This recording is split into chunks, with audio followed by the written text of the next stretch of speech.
दोस्तों, आज मैं बात करने जा रहा हूँ भारतीय शेयर मार्केट के किंग और वॉरेन बफेट ऑफ इंडिया के नाम से प्रसिद्ध राकेश झुनझुनवाला की, जिन्होंने सिर्फ 5,000 रुपये से शुरुआत की थी और आज के समय में वे करीब 16,000 करोड़ के मालिक बन चुके हैं। आज हाल कुछ यूं है कि राकेश अपने अकेले के दम पर मार्केट में उथल पुथल करवा सकते हैं, क्योंकि बहुत सारे इन्वेस्टर्स उन्हीं के नक्शे कदम पर बाजार में अपना दांव लगाते हैं। उन्होंने अपनी सटीक स्ट्रैटेजी से खुद को इस मुकाम पर ला खड़ा किया है कि उन्हें भारत के सबसे धनी व्यक्तियों में शामिल किया जाता है। वे मौजूदा समय में भारत के 53वें सबसे धनी व्यक्ति हैं। तो चलिए दोस्तों, बिना आपका ज़्यादा समय लिए हम जानते हैं कि आखिर कैसे राकेश झुनझुनवाला ने 5,000 रुपये से 16,000 करोड़ तक का सफर तय किया। राकेश झुनझुनवाला का जन्म 5 जुलाई 1960 को मुंबई के एक मारवाड़ी परिवार में हुआ था। उनके पिता एक इनकम टैक्स ऑफिसर थे, जिन्हें शेयर मार्केट में भी काफ़ी रुचि थी। वे अक्सर अपने दोस्तों के साथ शेयर से संबंधित बातें करते रहते थे। तभी एक दिन करीब 14 साल की उम्र में राकेश ने अपने पिता से पूछा कि पापा, शेयर मार्केट क्या होता है। तब उन्होंने कहा कि बेटा, शेयर मार्केट को समझना इतना आसान नहीं है। न्यूज़पेपर पढ़ा करो, उसमें हर रोज अलग अलग कंपनियों के बारे में जानकारियां दी होती है। शेयर मार्केट में पैसा इन्वेस्ट करने से पहले हमें कंपनी के उतार चढ़ाव को जानना चाहिए। शेयर मार्केट से संबंधित राकेश की यह पहली सीख थी। धीरे धीरे उम्र बढ़ने के साथ ही साथ राकेश की रुचि भी शेयर मार्केट में बढ़ने लगी।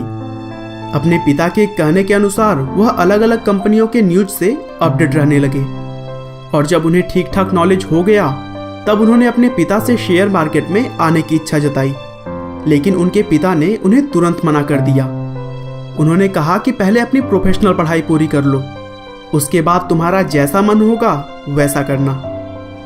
आगे चलकर उन्होंने Sydenham college of commerce and economics से अपनी ग्रेजुएशन की पढ़ाई पूरी की और फिर 1985 में वे एक चार्टर्ड अकाउंटेंट बन गए। दोस्तों, अब राकेश ने अपनी प्रोफेशनल पढ़ाई पूरी कर ली थी। अब समय था मार्केट में उतरने का, लेकिन उस समय तक उनके पास इन्वेस्ट करने के लिए कुछ खास पैसे नहीं थे।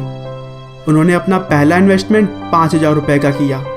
उस समय BSE सेंसेक्स 150 अंकों पर था, लेकिन उन्होंने अपना पहला बड़ा मुनाफा 1986 में कमाया। वो भी कैसे, आइए मैं आपको बताता हूँ। उन्होंने टाटा टी कंपनी के 5,000 शेयर्स 43 रुपये प्रति शेयर के रेट से खरीदे और फिर उसे सिर्फ 3 महीने बाद ही उन्होंने 143 रुपये के रेट पर बेच दिए, जिसकी वजह से उन्हें 5 लाख रुपए का प्रॉफिट हुआ। आगे भी अपनी शार्प माइंड को यूज़ करते हुए उन्होंने 1986 से 1989 के बीच करीब 25 लाख रुपए कमा लिए और फिर अगले कुछ ही सालों में उनकी संपत्ति करोड़ों में हो गई। लेकिन उनके लाइफ का सबसे बड़ा टर्निंग पॉइंट 2002-03 में आया, जब उन्होंने टाइटन कंपनी के 6 करोड़ शेयर्स को 3 रुपये प्रति शेयर के हिसाब से खरीदा और बाद में उस शेयर का रेट अविश्वसनीय रूप से बढ़कर 390 रुपये हो गया, जिस कारण राकेश झुनझुनवाला को करीब 2100 करोड़ का फायदा हुआ। अब दोस्तों, ऐसा नहीं है कि वे हमेशा फायदे में ही रहे हैं, उन्हें बहुत बड़े बड़े नुकसान भी झेलने पड़ चुके हैं। दिसंबर 2011 में उन्होंने जिन बड़ी कंपनियों में इन्वेस्ट किया था उनमें से ज़्यादातर कंपनियों के शेयर काफ़ी तेज़ी से गिरी, जिसकी वजह से उनके द्वारा इन्वेस्ट किए गए शेयर्स के रेट में भी 30% तक की गिरावट आई। लेकिन उन्होंने अपना दिमाग चलाते हुए फरवरी 2012 में ही उस लॉस को रिकवर कर लिया और अभी हाल ही में नोटबंदी की वजह से भी उन्हें अच्छा खासा लॉस हुआ था। बहरहाल जो भी हो, उतार चढ़ाव भरे सफ़र को तय करते हुए आज के समय में राकेश झुनझुनवाला की नेटवर्थ करीब 16,000 करोड़ रुपए है और आज वे भारत के 53वें सबसे धनी व्यक्ति हैं। राकेश झुनझुनवाला का एक ही मंत्र है, buy right and hold tight. सही शेयर खरीदें और उसे पेशेंस के साथ होल्ड करें, क्योंकि शेयर मार्केट में अगर आपने जल्दीबाजी दिखाई तो नुकसान तो होना पक्का है। राकेश इन्वेस्टर होने के अलावा एपटेक लिमिटेड और हंगामा डिजिटल मीडिया के चेयरमैन भी हैं और उन्होंने की एंड का इंग्लिश विंग्लिश और समिताभ मूवी को प्रोड्यूस भी किया है। दोस्तों, राकेश झुनझुनवाला जी ने अपनी मेहनत और काबिलियत के दम पर वो मुकाम हासिल कर लिया है कि आज उन्हें किसी परिचय की ज़रूरत नहीं है।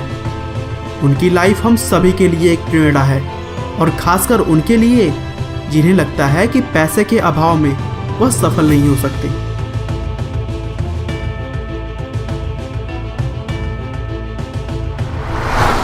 आपका बहुमूल्य समय देने के लिए बहुत बहुत धन्यवाद। इस वीडियो को लाइक करके आप हमारा मनोबल बढ़ा सकते हैं। दोस्तों, अगर आप हमारे वीडियोस को मिस नहीं करना चाहते तो कृपया चैनल को सब्सक्राइब कर लें। आपको यह कहानी कैसी लगी हमें कमेंट करके ज़रूर बताएं। धन्यवाद।